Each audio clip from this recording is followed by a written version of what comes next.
الكل بيعمل كاستر، بس هيك لا، صعب كتير تقدروا توقفوا بس تبلشوا أكل.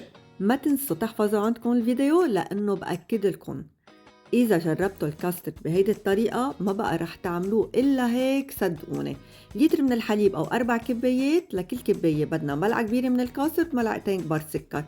منحرك على البارد لتدوب كل المكونات، برجع منحطن على النار، منضل عم منحرك ليشتد المزيج. منفضيه بجاد، منغطي الوجه بنايلون، نتركه ليبرد، برجع منحطه بالبراد ليسقع على الآخر. من بعدها منخفق كباية كريمة سايلة للحلويات، مننزلهم فوقها تدريجيا، وكمان منخفق لنحصل على هيدا القوام الكريمي الرائع.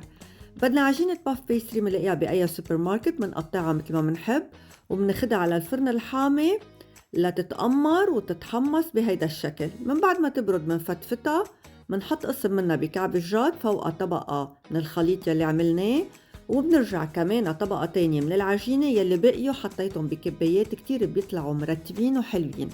حبيت اني زين الوجه بشرايح اللوز وسكر البودرة يلي كتير لبقوا مع هالنوع من الحلو. وهلأ شوفولي هالمنظر، عن جد هالإضافات يلي حطيناها نقلوا الوصفة لمحل تاني، بتشهي القلب.